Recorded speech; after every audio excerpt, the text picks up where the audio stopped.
Okay. Hello and good evening, ladies and gentlemen. Thank you so much for joining us for Funvocacy episode number 16. My name is Kanav Rishi Kumar, and I'm going to take this opportunity to let you guys know that my style is the bomb diggy diggy. With that out of the way, and now that the internet knows I am the bomb diggy diggy, today we have a very special show planned for you. But before we get down to that, we heard you. See, we get it. Times are tough. COVID is on the rise again. Everyone is obsessed with doctors. Doctors everywhere. They're the ones who are going to save our lives. They're the one who will save the future. And that is why the obsession with doctors has been on. You've all been asking for doctors. We want more doctors, and we heard you loud and clear. We've filled it with doctors today in today's show. We've got a bunch of doctors joining us, and they've joined us with tobacco harm reduction in mind in specific.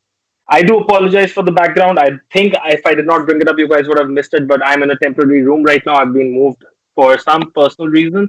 And with all these awkward things out of the way, and a general reminder that my style is the bomb diggy diggy, let us start today's show by giving you an update on the vape news. So, Arun, please play the vape news so that everyone's updated. Welcome everybody to another episode of Funvocacy, and today is my turn to read you all, get you updated with the news from around the world on vaping. In a first, INCO, which is an umbrella body of over 40 vaping organizations from around the world, came together and gave a fitting rebuttal to the report by some of these NGOs that vaping should be banned in the East, not the West, mind you. And this has been received very well. This research paper calling for a ban was funded by none other than a wonderful billionaire philanthropist, Michael Bloomberg. This man has got billions lying around, nothing much to do, and well, he seems to have taken an axe to grind against vaping. If he really wanted to do something with his money, all he needed to do was to talk to one of us and we could have given him some ideas. But be that as it may, well, this news indeed has picked up a lot of traction from around the world, and people have started questioning the ethics and the role of many of these funded agencies and their agendas. I just hope that our government is listening and does take a decision not to toe the line of some outside person telling us how to frame our health policies. Mr. Narendra Modi, Dr. Harshvardhan, if you're listening, please take note. Well, other countries have indeed started taking note of this one. The Philippines, for example, some MPs have actually written questioning how the FDA in their country has been accepting such funds and then giving such recommendation for a ban. And this has been knocked down once such a thing was brought to light. In Cambodia as well, some things like this have started to happen, so also in Vietnam. In Mexico, it was really very funny. One such organization actually got together and put forward this proposition for a ban, which was subsequently overturned by their parliament when they discovered that even the names of the organization was not deleted from the recommendation. I mean, if you people really want to do something, you got to be smarter about it. Unfortunately, it doesn't seem to have been that way.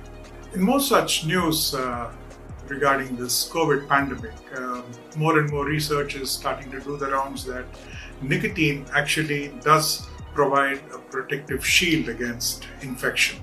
There is a substantial body of proof from many sources. Now, this doesn't mean you go ahead and start smoking, no, but nicotine from less harmful sources like vapes, snus, chewing gum, so on and so forth. Governments, of course, are obviously denying that such research exists or is valid, but eventually truth does have a way of finding its way out in such situations. Well, our wonderful WHO, right, decided to write to the UK for them to ban vapes, more specifically the open systems, talking about liability and so on and so forth. While there is some logic to that, I mean, come on, the open systems is what makes vaping so attractive as it is. We tinker with stuff, we fiddle around, we are able to customize our vaping experiences, and that's what makes it so successful. Also, there is no monopoly. There are literally hundreds of thousands of people that manufacture the tanks, manufacture the atomizers, manufacture the e-liquids, and these things are not together. And that's what makes it very attractive and very economical. Well, the UK government decided to constitute a body to look into this one, and what they recommended was not only to write to the WHO that this was completely out of place and irrelevant, but actually recommend to the government that considering the amount that the UK funds WHO, they are one of the largest contributors, that they should be driving THR policy in the WHO. And for some other news, CHRA has actually launched an online petition on change.org to write to the WHO and to put forward to various governments on the fallacies that have been promoted by the WHO, and that they indeed have to look at THR in a serious way. I encourage all of you to get onto the CHRA website and sign the petition. And well, that's the news wrap for now. If you have any concerns on the content, perhaps you think I did not laugh or smile enough, do write to us at board@vapeindia.org. That is not BORED, because I hope I didn't bore you. It was BOARD@vapeindia.com. Or you could always send me a WhatsApp. Now, I'm going to get off and I'm going to leave the rest of the show to Kanav. Kanav, take it away, please. Thanks. Bye, guys.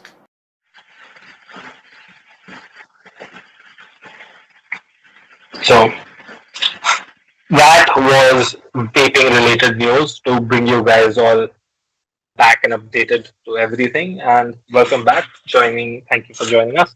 So we're going to be starting with the panelists for today. I'm going to be introducing them. You have met and spoken to some of them in the past. And so first up, we have Dr. Kiran joining us. Dr. Kiran is an orthodox and a former smoker and a current vapor from Gurgaon, an official spokesperson for AHRER. Hi, Dr. Kiran. Thank you so much for being here. It's a pleasure. And we have Dr. Vikas Jain joining us. He's a pediatrician. I just can't pronounce this word, Dr. Jain. Why can I not pronounce this word? Pediatrician. Pediatrician. Former smoker, fellow vapor based indoors. And founding member of AHRER. So they're all trying to figure out what's wrong with me and why I can't pronounce certain words. And I can pronounce very complicated words otherwise. We also have joining us today Dr. Aruna Kumari. She's an associate professor of pulmonology in ESIC Medical College, Hyderabad. Hi. Thank you, doctor, for joining us. And we also have Dr. Sree joining us, but unfortunately her connection's not been a little stable till now, so we don't know whether she's live or not, but she'll be joining us shortly. And So let's get today's show started. I would like Dr. Kiran to tell us about AHRER, because I've said it a couple of times and I've, already the show's barely even started and I've brought in an acronym which many of our viewers might not know. So, Dr. Kiran, if you could tell us what is AHRER?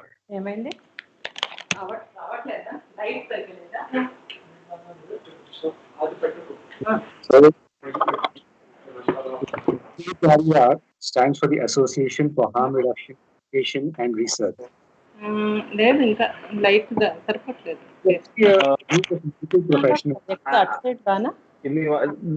Dr. Kumari, your mic is on. If you could mute it while you're not speaking, please. Yeah, so let me just get back to that. So AHRER stands for the Association for Harm Reduction, Education and Research. So this is a group of medical professionals along with some allied health professionals. So we have actually come together with a vision where, to actually begin with, we first need to understand what exactly harm reduction is. So a lot of people do not know about harm reduction, but even though we follow harm reduction in almost every single aspect of our life, when you drive, you wear a seat belt. Yeah. If you drive a bike, you wear a helmet. That's harm reduction.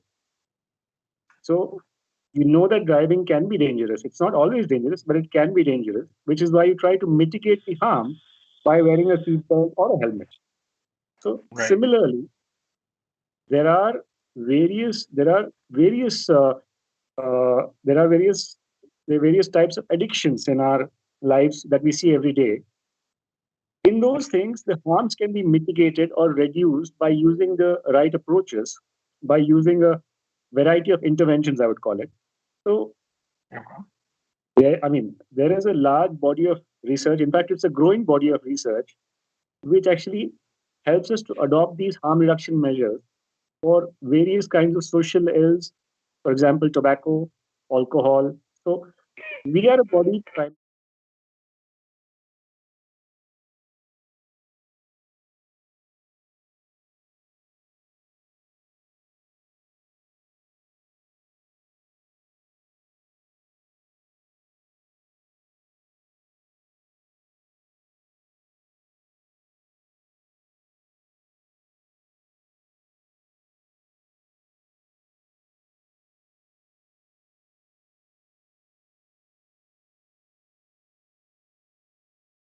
So smoking a cigarette is very harmful. Vaping may be less harmful by about 95%. So that itself shows you about the harm reduction approach that we can follow to reduce the problems associated with nicotine. Dr. Kiran, just hold on 1 second. I think there's an audio issue. Okay, Oh, sorry, it's back. You can carry on. okay. Oh, so okay, we also have Dr. Sree. Welcome, Dr. Sree. Yeah, hi. Yes, Dr. Shree has joined us. Hi, Dr. Shree. I'll give a quick intro to Dr. Shree also. You guys have met her and seen her on the show earlier. She is a researcher at Tagore Medical College in Chennai and has been doing sterling work on THR. She is instrumental in putting together AHRER and drives the initiative from the front. Thank you so much And for that brief introduction. Sorry to interrupt Dr. Kiran. Dr. Kiran. no worries. So we'll go back. So, Dr. Kiran, yes, you were telling us about harm reduction and how it's an integral part of everything which we do in life. Absolutely. So we have actually formed this association in order to look into and maybe start implementing harm reduction in the field of tobacco in India. Yeah. Okay. So I would like it if you would explain harm reduction. You gave a lot of brilliant examples. You took the seatbelt example, you took the helmet example, and all. But when you talk about tobacco harm reduction in specific, So what is harm reduction in tobacco essentially? yes. So how can how can one reduce harm from tobacco? Yes, you need to look at what actually causes the harm from tobacco.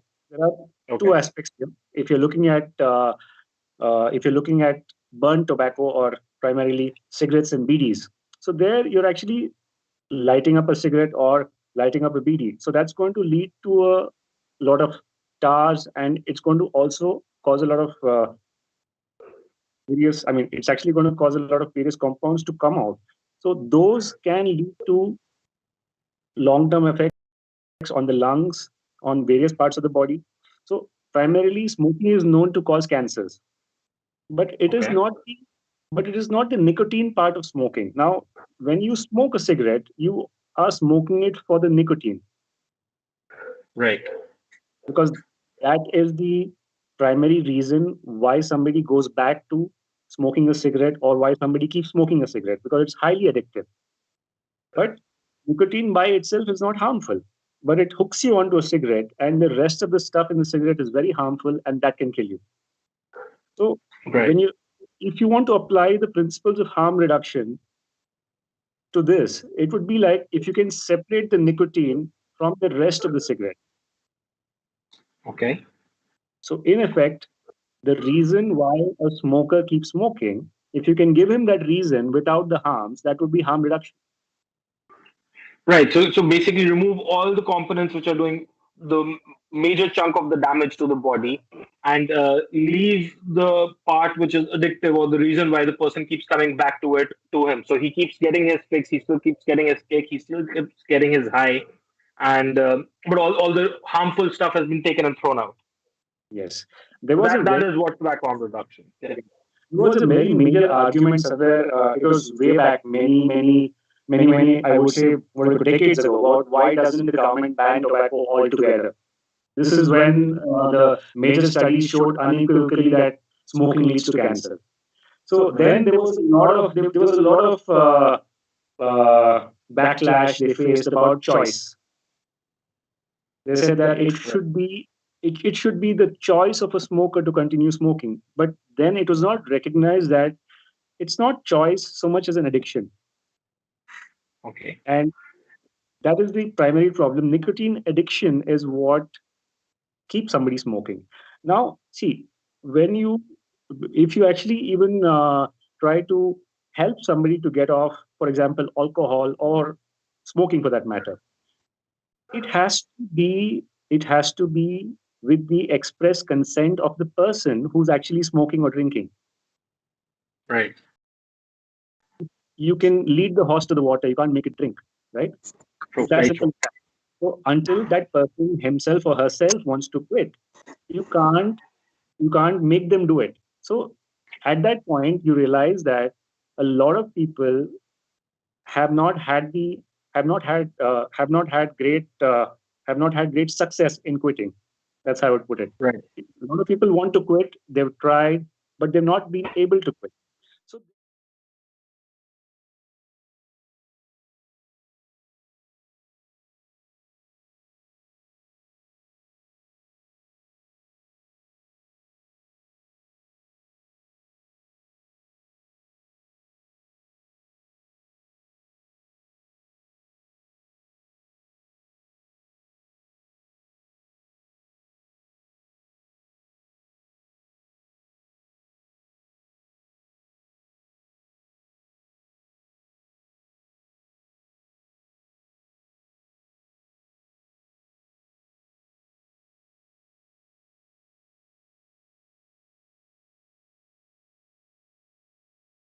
Tobacco harm reduction.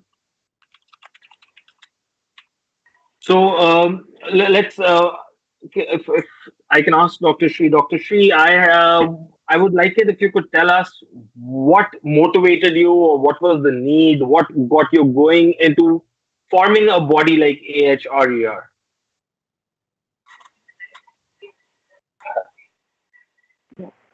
Thank you for the opportunity to be part of this Funvocacy. At the beginning, I would like to thank AVI for inviting our association members to be part of this event.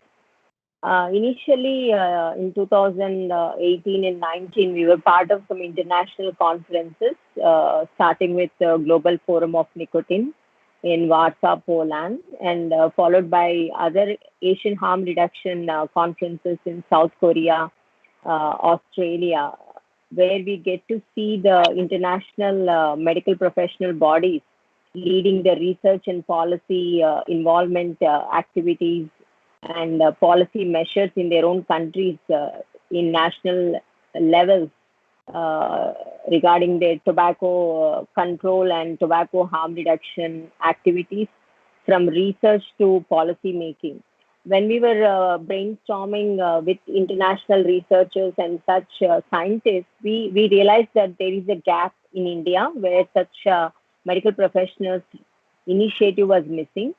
And we immediately thought we have to replicate such international models in India also, where clinicians and medical professionals and public health researchers and diverse medical professionals led body can actively be part of policy making related to tobacco laws in India too. With that kind of exposure at international forum, we came back to India and started looking at what kind of efforts are needed to initiate such an association in India. and with guidance and mentorship from Samrat Chaudhary, because he has seen a lot of international exposure because of his efforts in consumer advocacy. With his able guidance, we were able to take certain efforts in early part of 2020 January. We started in January 2020, and it almost took us 3 months to get the paperwork, registration work done with the help of consultants. And by the time we registered in March 2020, the global pandemic shaped up our in a very critical manner, and entire global scenario took a very different, challenging way. And we had to still go ahead because it was our passion, and it was our vision to start something like this in India. In spite of global pandemic, global lockdowns, and a lot of challenging things happening in the past 1 year, we went ahead.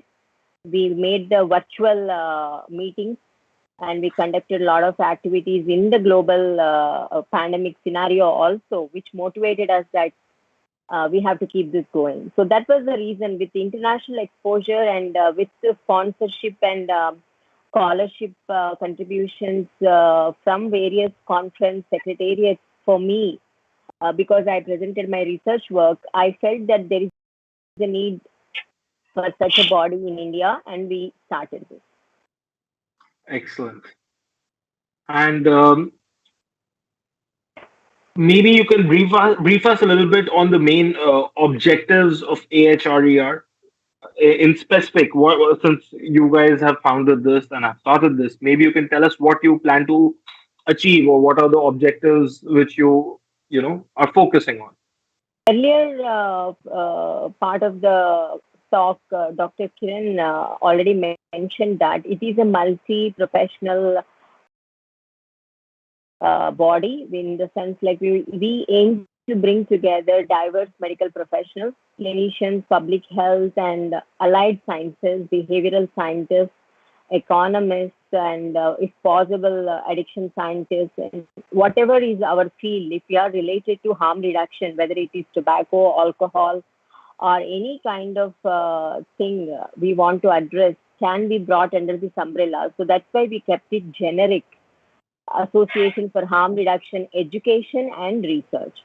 Though most of us are hardcore tobacco harm reduction specialists, we do not want to miss out an opportunity of synergy and alliances with alcohol and other narcotic drug harm reduction scientists, because there is a rich history of drug harm reduction work in India.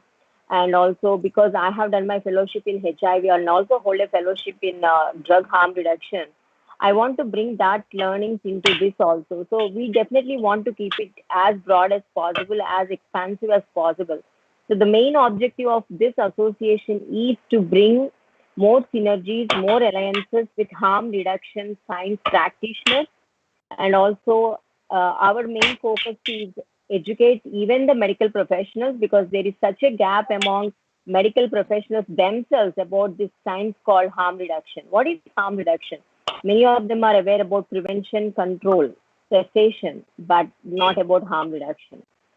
So the Right. main objective is to educate medical professionals about harm reduction, and also the public, and also carry out a lot of research activities related to harm reduction, either specifically targeting tobacco harm reduction or in general synergies with other harm reduction potential areas, so that we can expand our reach, and also bring some learnings from other harm reduction areas like HIV harm reduction, narcotics harm reduction, and inbuilt those learnings into tobacco harm reduction. Maybe we can to use the most common word, like we can piggyback onto these success stories and place tobacco harm reduction conveniently into those accepted policies, so that tobacco harm reduction can also get visibility in the policy corridors. That is what we recently discussed in Delhi, and hopefully we'll be able to take some of those strategies into practice and execution in the next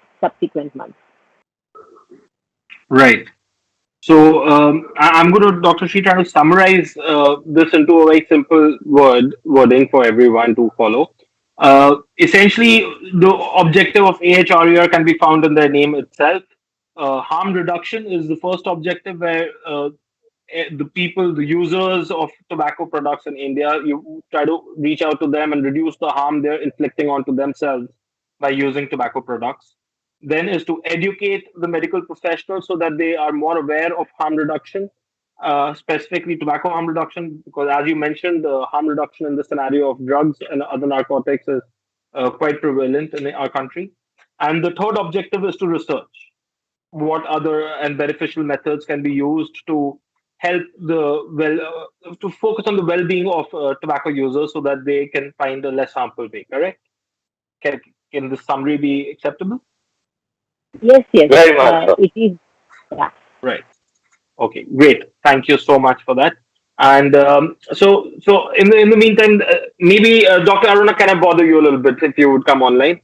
I believe you've been associated with AHRER for quite some time. And what encouraged you to become involved with tobacco harm reduction in specific? What were your motives and what were the reasons which you joined the cause? Yeah, hi. Thank you for inviting me for Funvocacy, and I found really uh, your introduction to the topic was really funny. And though this is a very serious matter which we were looking into, being a pulmonologist, so the first question we start off is about the smoking habit. But afterwards, what? So we just it's a routine that we note down, and it the matter ends there almost, because it is the responsibility of the individual to know the harm that it is causing. For us, they come it's a, because when we are in a specialty and in a tertiary setting, so by that time the patients come to us, it's almost the harm is done. So, Right. but that's not the thing. We have to, prevent and promote health.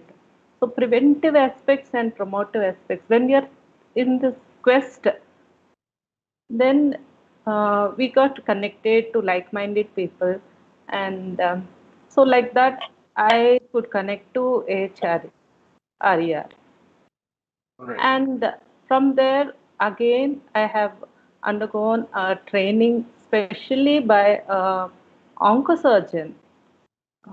So he was also focusing mostly on tobacco harmful aspects, and so that is called I Can Care and I Can Win. So there is lot of work going on, and this is one thing which is very encouraging. So, as a holistic, see now when each specialist is approached, so we look for our what damage the tobacco has done to our organ. But when we are into this program, it is a holistic view. So it is not only smoking; it is also smokeless tobacco, and Okay. not only one but organ, but as a body as a whole, as a mind, then as the social aspect of it. So I think these are the three aspects which we have to consider, and I feel that this is one part which evolves into a speciality as a whole. Then only we can address this problem. We have to cater some time, otherwise it is very difficult to catch and to arrest the harm which is going on. Right. We need to have Uh, more this kind of organizations, and also which have to be working for the cause on a regular basis, on a day to day basis. We have to address these problems. There's a huge need, because tobacco is one thing which is a preventable cause of many harm, and it is in our hands to do that. Absolutely. You brought out a very interesting point, Doctor. You said that we don't realize the harm which we're doing till it's been done, and it's usually too late. And it's our responsibility, our duty to educate ourselves on the harm which we're inflicting on ourselves so that we can prevent it or maybe find ways around it so as to not do that kind of a harm to ourselves. Which was I wanted to highlight that because I found it so interesting and so well put and placed, and those were very deep views. Thank you so much for those. I'm going to ask Dr. Jain if he could tell us a little bit about the Delhi meet which you guys had recently. You guys met up in Delhi. Yeah, this was a long overdue meet when the organization was we no Sree initiated the organization in January 2020, and it came into official existence in March. There was we were trying to meet up in March last year, but with this pandemic that came along, that meeting got cancelled. Do a lot of online seminars and online meetings to promote the organization for harm reduction. But it had come to a time when we had to meet in person to actually make the plans for the future years to come as to how this organization would function and what would be the road ahead. So that was the main goal of meeting up in Delhi. It was actually an eye opener there. We had people from a few other organizations who were working in narcotic harm reduction, and it did give us some insight into how things can be done and what should this organization be doing in the coming years. And so it was good to meet up also. It was good to meet the people who were actually working so hard into getting the concept of harm reduction into our lives in India. It is already there worldwide, yes, but in India, even the medical professionals are not in tune with the concept of harm reduction. So this meeting, it was the start of a good, I would say, 2021 for the association. Right. So you brought out, you said something which is slightly upsetting, disturbing, or you can take it in whichever way you want to. Any which ways, you should always take whatever I say with a pinch of salt. But you said that even the medical professionals are not very updated or aware of tobacco harm reduction in general. Yeah. And now you guys have formed AHRER, and one of your agendas or one of your objectives is to educate. So how do you think more medical professionals can be made aware of benefits of tobacco harm reduction as an intervention strategy for reducing tobacco deaths and diseases? Education. That's How do the you only educate way. the most educated of the lot? They are officially the most educated. They have studied more time than anyone else in this world. They spend. I'm not agree. very good at this, but I think to become a doctor, you study almost 8 or 9 years in that specific field. 12 to 15 years. 12 to 15 years. There you have it. 12 to 15 years. 12 years of schooling was more than I could handle, honestly. And here I'm talking after. So, how do you educate the most educated of the lot? How do you reach out to them? What do you do to get bring this to their See, notice? I think the first thing is to remove misconception. That would be the starting point, I think. Like if I talk about harm reduction, the first misconception that most doctors have is that tobacco is equal to nicotine, and nicotine causes cancer. That is one of the most common misconceptions that I've heard till date. Nicotine causes cancer. Sorry, boss. Nicotine does not cause cancer. Nicotine is addictive. Tobacco causes cancer. So tobacco specifically it is the nitrosamine, tobacco specific nitrosamine in smokeless as well as burnt tobacco that cause cancer. They cause other chemicals to be formed. They lead to tar formation, and that causes cancer. So most doctors that I have ever come across, their concept is nicotine is equal to tobacco. So again, the association, one of the things is that we start an education cycle we get them to understand that abstinence is perfect. Not starting a tobacco product, good. But how do you stop a person who's already, what do you do for him? This concept of reduction, that is something that needs to be taught, because this concept is still not there. So that is where this association comes into play. Maybe through seminars, maybe through workshops, maybe through conferences, maybe through talks in conferences. So that is how I think would be the road ahead to get sensitized to the concept of harm reduction. Okay. That sounds easier said than done. It sounds like a big challenge, a battle uphill, I'd say. To But come in and yes, add doctor. a few points to Dr. Vikas' input. One of the most prominent thing the association has contributed towards educating in the tobacco harm reduction in the past 1 year of our existence is the monthly webinars which we have conducted without any break in the past 1 year. We chose one topic which is relevant to tobacco harm reduction, and we invited various specialists of expertise, including Dr. Nimesh Desai, Professor Rajesh Sharan, and Dr. Atul Ambekar, who are like the experts in the harm reduction field in the country. And we also invited certain experts who are like upcoming pulmonologists and all to present their research work or to comment on the ICMR white papers. We invited legal experts when there is a national tobacco related law paper commissioned by the government of India.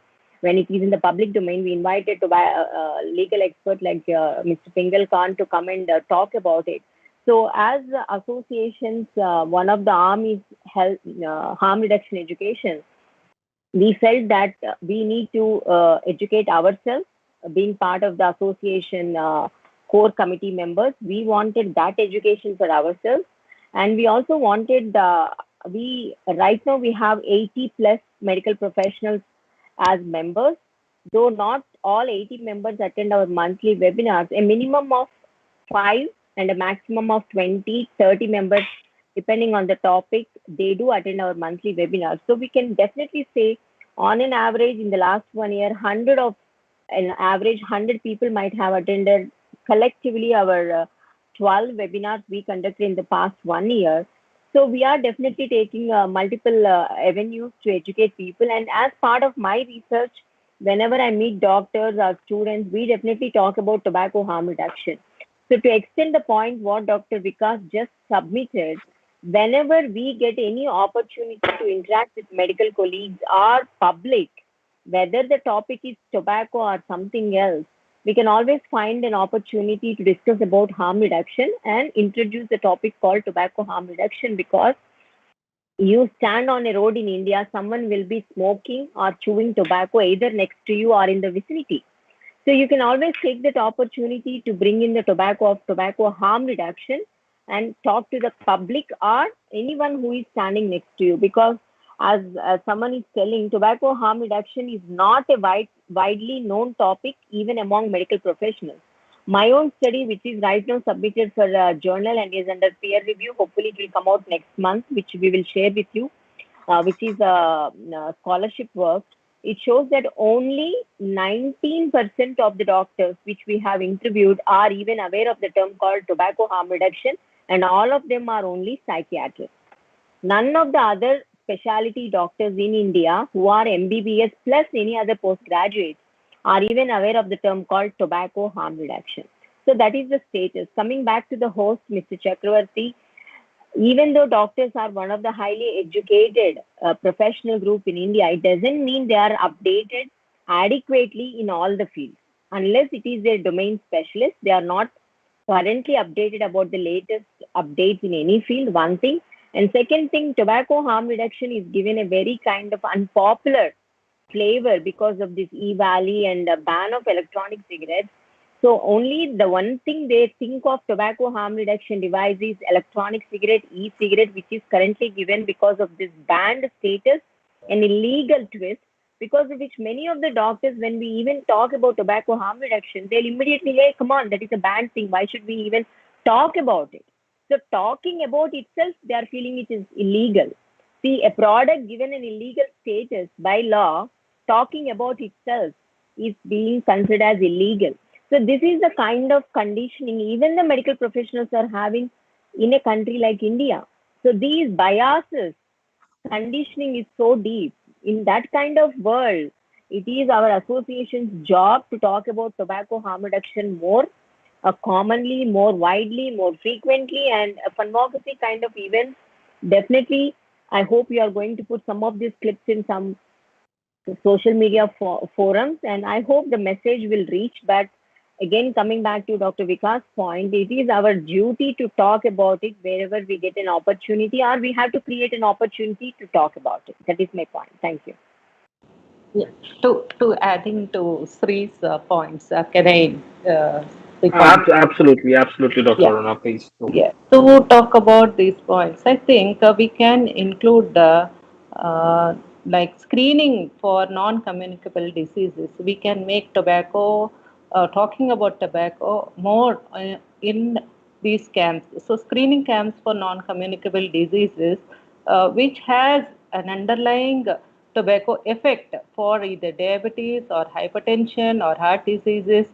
So, all harms associated with these diseases can be caused due to tobacco. And one more thing is what we don't ask a female or we don't ask a female whether she smokes or not. That is another question. And another thing is if we ask whether you smoke or not, and that questionnaire ends there. We don't go beyond whether they are using other products of tobacco or not. That is not included in the curriculum. So in the curriculum itself, there is a drawback. So once we start doing more of screening camps and we start, you know, producing more research, then only we can bring it into the main curriculum. Then more doctors can become aware of this situation. Right.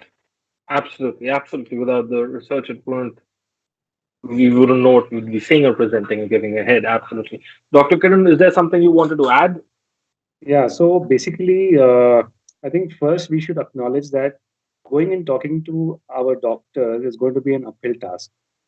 Yes, you're right, they're highly educated, but most of the education is a very narrowly focused kind of education in their specific fields. So when you ask them to go back and broaden their viewpoint a little bit, problem is most of us have a few pre-existing misconceptions.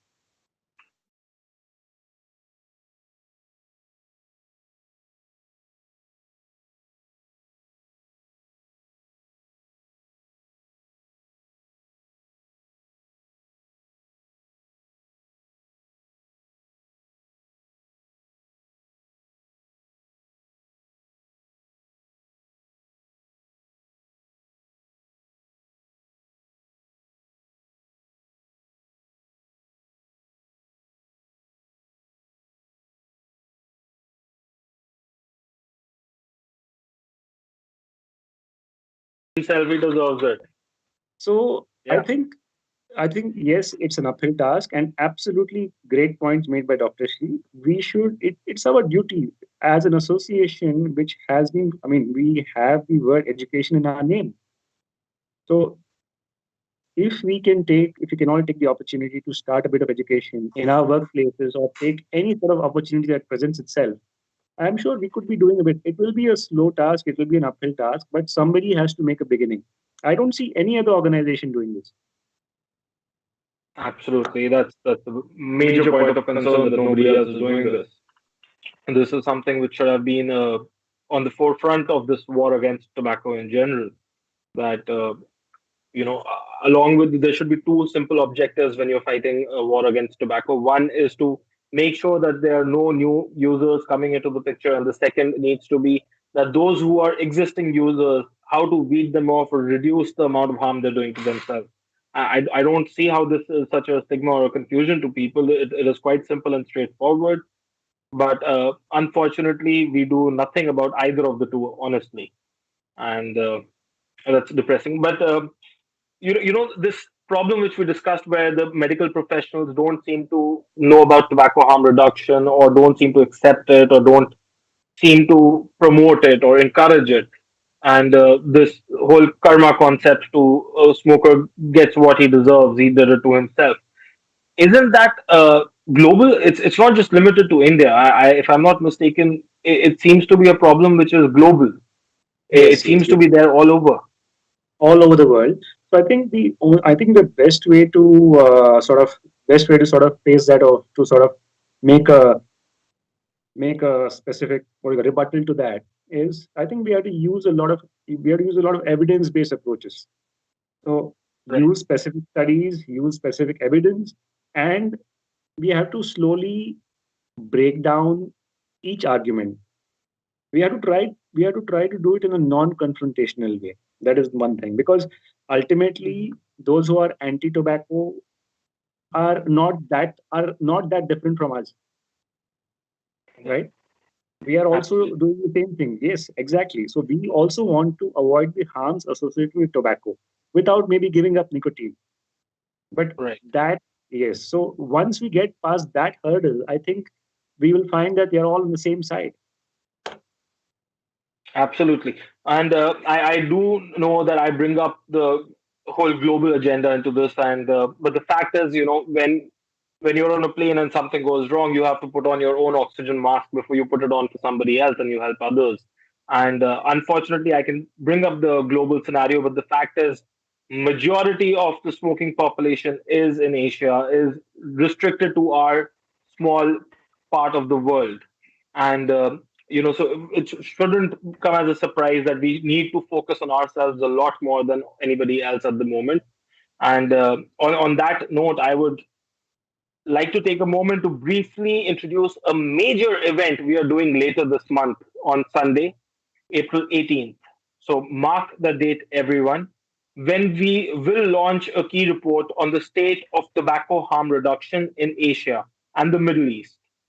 For this project, ABI has partnered with GSTHR, which stands for Global State of Tobacco Harm Reduction, a UK based company that releases an annual report on THR and its progress across the world.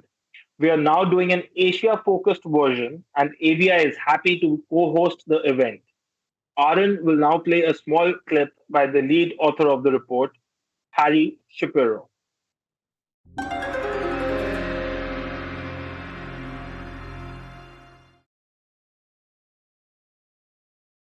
Hi, I'm Harry Shapiro, the lead author of Tobacco Harm Reduction, a burning issue for Asia. And I'm looking forward to engaging with you all on Sunday, the 18th of April, when we will be launching this report. And tobacco harm reduction is truly a burning issue for the region. 60% of the world's smokers live in Asia, along with nearly 90% of the global consumers of smokeless tobacco products, resulting in millions of preventable deaths every year, and where the majority of those who might want to quit smoking have no access to helping services of any kind. And many of these deaths are preventable if only tobacco consumers had access to safer nicotine products that were affordable, accessible, appropriate, and acceptable. Asia has shown what can be achieved. After all, the e-cigarette was invented in China, while cigarette sales in Japan have slumped because of the take-up of a heated tobacco product. Consumers in South Korea Malaysia, and other countries have also benefited from product access. Unfortunately, the failing Convention on Tobacco Control and a barrage of misinformation and anti-tobacco harm reduction propaganda is getting in the way of public health progress in Asia. There are big challenges, but also opportunities for tobacco harm reduction in the region. And these will be discussed at our launch on Sunday, the 18th of April. Thank you.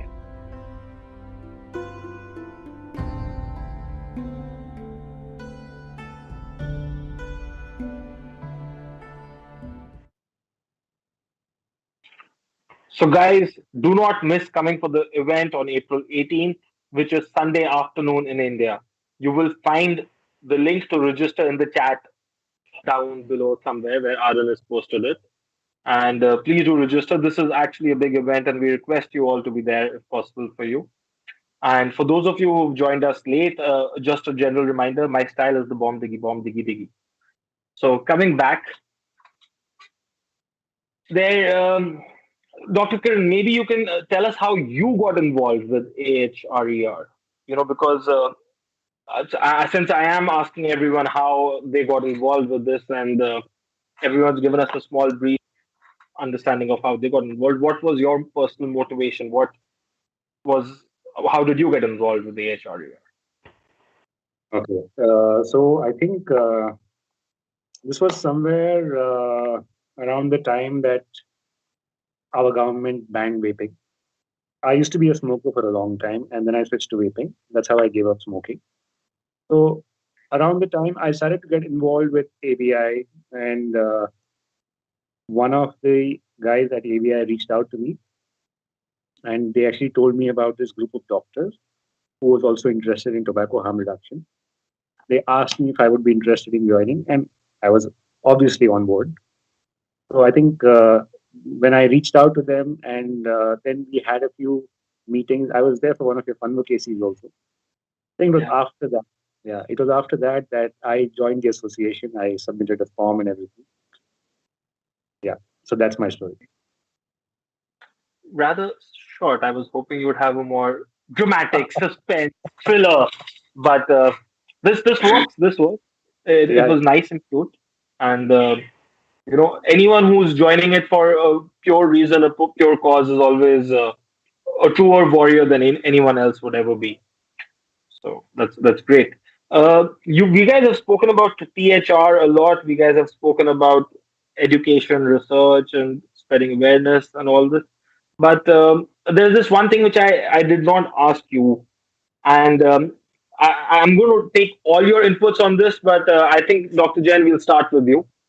So when we try as AHRER is trying to adopt tobacco harm reduction in our country, in India, we're trying to reduce the harm tobacco users are doing onto themselves by THR techniques, and the various techniques for THR, many of which uh, we have discussed in this Funvocacy in the past.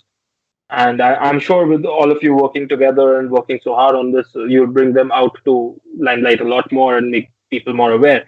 But what are the biggest problems you guys face or are going to face in adoption of THR in our country?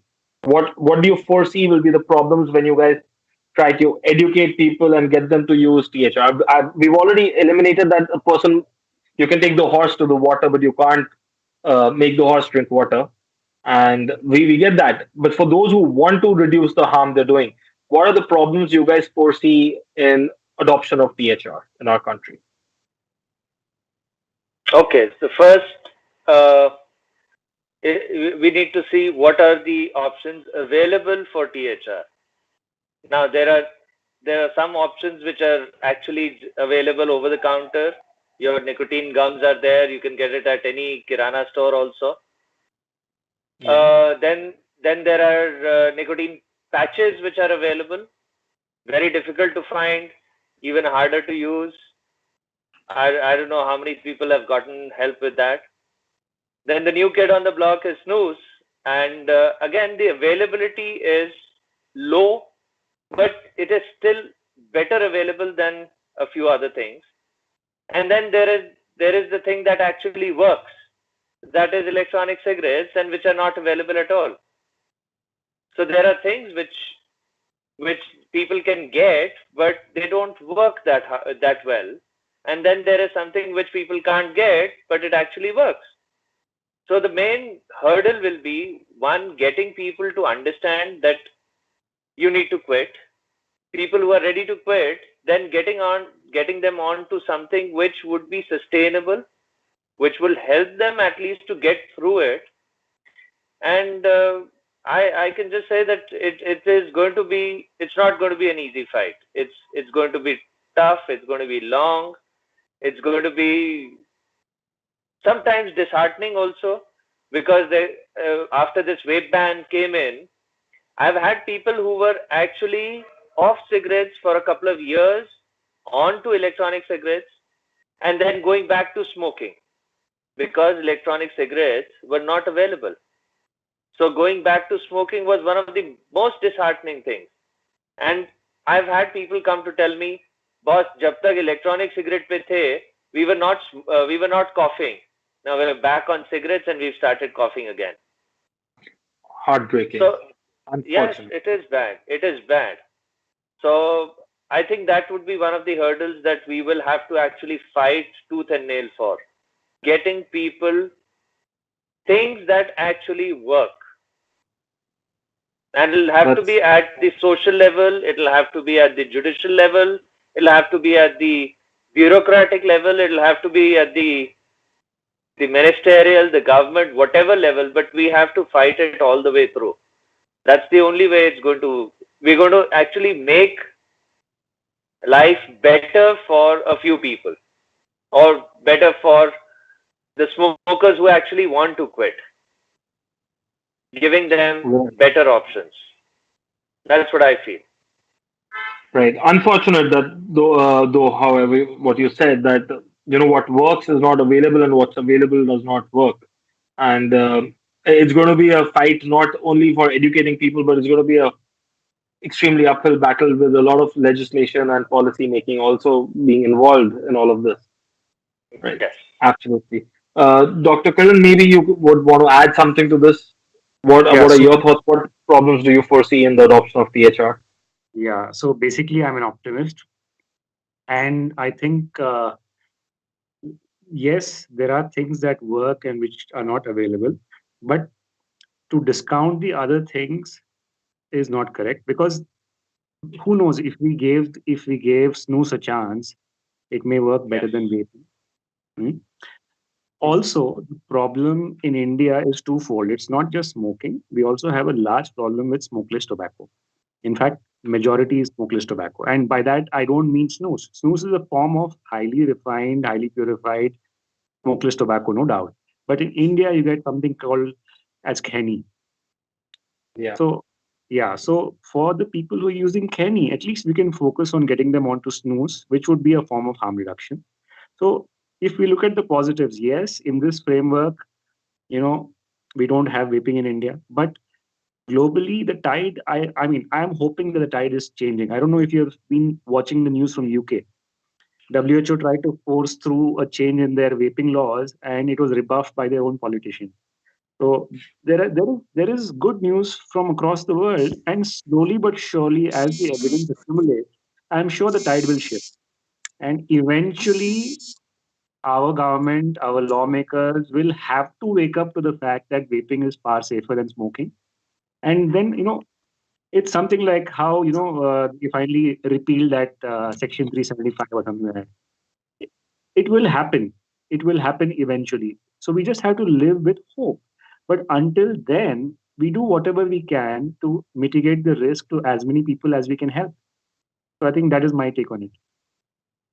A very positive, very optimistic one, which is excellent. I agree with you. It is going to be a test of patience, but if we can push through and strive through and keep working on it, it's only a matter of time, and eventually this battle will have a glorious end, because the number of people who would have been helped by these THR practices would be enormous, especially in our country. That's great. Dr. Aruna, would you want to add as to what problems you foresee in the adoption of THR in our country? Yes, the alternative forms of tobacco use, their quantification is the problem. So, people don't realize how much of harm they're actually doing because the amount of tobacco in those products is not quantified, and they end up using more and causing more harm to them. So, when such harmless tobacco products are available, then only we can answer. And somebody who wanted to really work on it is clueless because they don't know where things are available. So the information, dissemination of information is a need of the hour. Actually, we should know where we can get these things and what are the things we can really advise to the people who are in need. That's interesting and great. Uh, Dr. Sree, if I could loop you into this one and get your. I've been waiting to hear what your take on what problems you foresee us facing in THR adoption.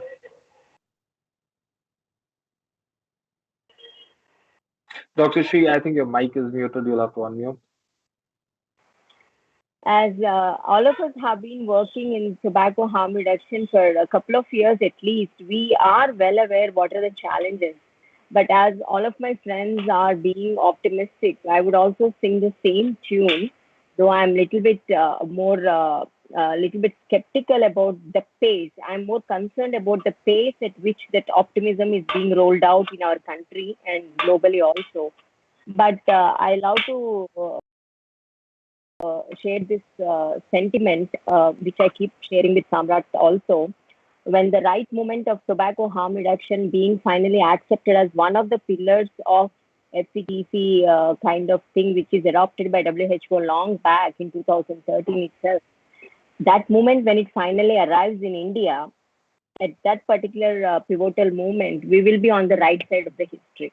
V means along with AVI, AHR, RER will also be on the right side of the history because we chose to fight the right battle because harm reduction is a human right and fighting for any harm reduction, whether it is alcohol, narcotics or tobacco or HIV, whatever it is, we are fighting for harm reduction philosophy and harm reduction principles and harm reduction products. We are just talking about tobacco in this episode. So, highlighting that point, I would like to say the challenges are many. Options highlighted by Dr. Vikas, affordability, the regulatory framework highlighted by my friend Dr. Kiran, and the entire acceptance by the medical fraternity when they own it up and promote among the practitioners. If they promote among the clients like the pulmonologists, when they roll it out in their clinics and boldly put it as one of the options to the clients, these challenges can be easily overstepped. That's my point.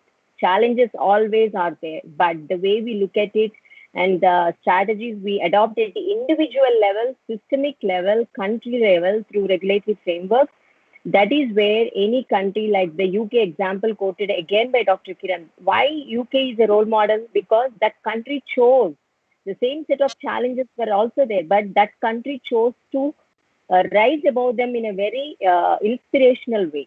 So we can also do the same. The only thing which is missing in our country is that vision and lack of political will. With that, I would like to thank on behalf of AHRER, my friends, and all of us who is going to see this episode. Please do support the cause of harm reduction in any field, whether it is for non-communicable diseases, even in the current pandemic, wearing of masks, maintaining social distance, practicing hand sanitization, all these are harm reduction measures equally. So please, harm reduction philosophy is always ideal. Right. Thank you so much, Dr. Sree. So, to the viewers, I'd like to say at the moment, we've in India had a very interesting past couple of years. We've been learning new words every now and then, words like quarantine, demonetization, lockdown, things which never meant anything to us earlier, but we're learning. Every year or two, we have a new, bombshell which is dropped onto us and we learn. So let this be the word for 2021, harm reduction. Learn it, understand it, implement it. It's beautiful. It's one of the best things which you'll find in the world if you can learn it, and it's valid in all fields, as Dr. Sree just said. Apply it everywhere where you can. It'll give you a better, healthier life. In the meantime, guys, we're going to be signing out today. Thank you so much for joining us. We truly apologize. We've been trying to change the way we run the back end, and we did face a lot of technical issues today. So if you were watching and you found a lot of glitches in the stream, we apologize. We are working on it, and we will be fixing it. We assured that by the next time we're online, we would have figured it all out.